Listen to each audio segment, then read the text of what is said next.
Très bien. Madame Berthelot, bonjour déjà. Bonjour. Alors nous sommes un peu dans un endroit très spécial, Stade Soli, surtout dans le contexte actuel avec la Guyane. Est-ce que vous pouvez tout d'abord m'expliquer la raison de votre venue au Suriname? Alors, tout d'abord, au Suriname, c'est une histoire très vieille, mais c'est surtout pour renforcer encore une fois la coopération entre la Guyane et le Suriname. Rappeler en tous les cas je dirais mon message politique et demande au gouvernement de bien confirmer sa volonté à lui aussi de pouvoir concrétiser, pas à pas, mais concrétiser des projets pour que la coopération ait un sens et soit visible pour nos concitoyens. Je l'ai dit, la route en est un, elle est terminée complètement et quand on fait la Bina par Amaribo, enfin, même sur Saint-Laurent, on traverse, on est là, allez, on va respecter la limitation de vitesse, on a pour 2 heures. Et lorsqu'on fait Saint-Laurent-Cayenne, en respectant la limitation de vitesse, on en a pour 3 heures. Donc ça montre bien, tout simplement, le sens naturel des choses, en tous les cas, pour la partie ouest de la Guyane. Donc venir rappeler ça. Rappeler aussi que le Conseil du fleuve est une instance importante. Peut-être qu'il faudra penser à vraiment lui donner le sens qu'elle doit avoir, c'est-à-dire tout le long du fleuve. C'est-à-dire que j'ai rappelé que moi je suis député de la 2e circonscription, c'est-à-dire du Haut-Maroni au Bas-Maroni, donc tout le long, et que de l'autre côté, j'aimerais bien avoir la même symétrie, certes sur le parlementaire, mais aussi sur toute la zone, car lorsque je vais en Técombata, il faut que je parle aussi avec les responsables d'en face de choses qui les intéressent. Donc il faudra vraiment que dans le Conseil du fleuve, on a la représentation tout le long de ce fleuve marronnier. Donc voilà, on a parlé aussi de l'hôpital d'Albina, la construction a démarré, mais qu'il est important de prévoir une bonne complémentarité entre techniques, sur le plateau technique aussi bien de l'hôpital de Saint-Laurent que celui d'Albina. Et donc ça doit faire l'objet par l'AFD d'un appel à projet pour vraiment voir comment on rend les choses vraiment pratiques et concrètes pour tout le monde et qu'on aborde les vrais problèmes. C'est-à-dire comment faire en sorte que la population d'Albina, en termes financiers, se disent je ne viens pas en Guyane parce que peut-être je n'aurai pas à payer des soins, alors qu'Albina, il faudra que je le paye. Donc il faut vraiment qu'on aborde des problèmes de fond et qu'on n'ait pas peur d'aborder les problèmes qui peuvent fâcher ou contrarier, parce qu'il y a toujours solution quand on pose des vrais problèmes.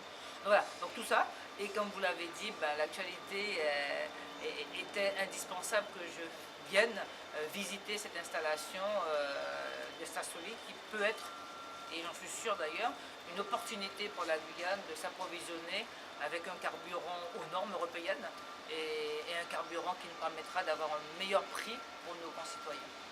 Alors justement, en restant dans le contexte Stade Soli et la Sara, vous voyez comment la relation entre les deux entreprises et principalement sur le marché guyanais?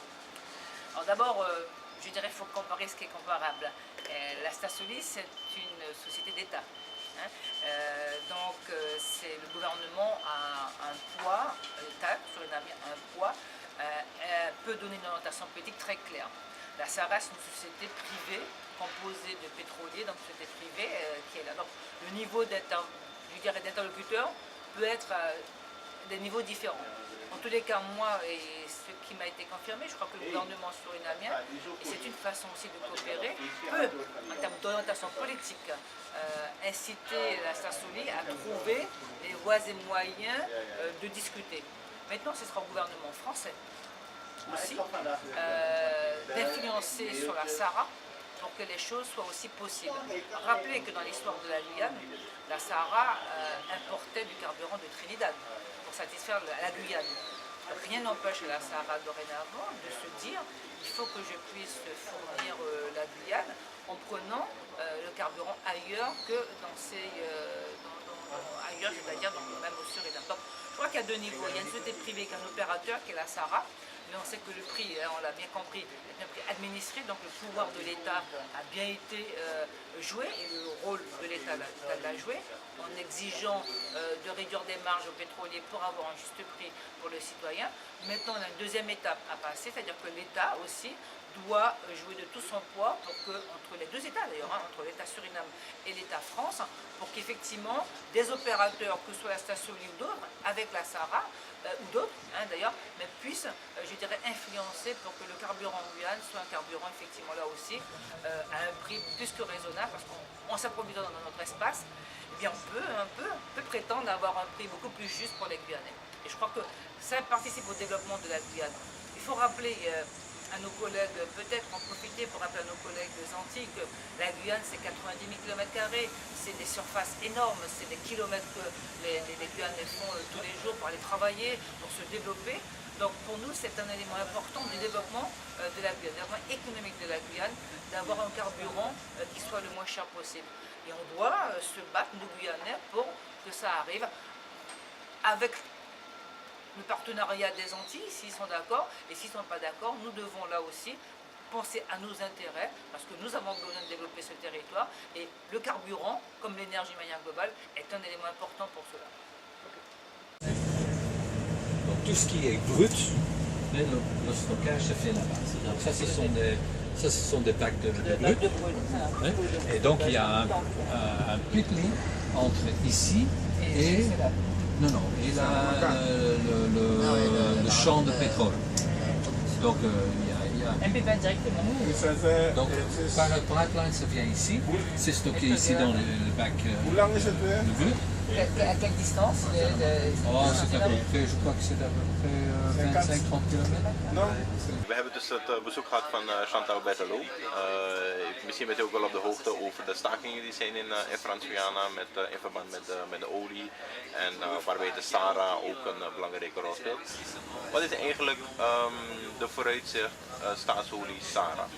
Dus het is misschien nog een beetje te vroeg om te zeggen, maar wij willen onze ultra-low sulfur diesel verkopen op de Franse markt. En daartoe hebben we dus gesprekken gevoerd met de Kamer van Koolhandel van Frans-Guyana. En we hebben natuurlijk ook gesprekken gevoerd met een x-aantal distributeurs, waaronder SARA. Het zijn aftastende gesprekken geweest en we moeten dus kijken hoe dat loopt. Dat waren wel positieve gesprekken. En we zullen in de komende maanden kijken hoe dat verder zich ontwikkelt. Maar Staatsolie denkt dat we een goed product hebben voor de Franse markt. We hebben de capaciteit om het te leveren. En we zouden graag de relatie met Frans-Guyana, zeker met Frans-Guyana, willen verdiepen.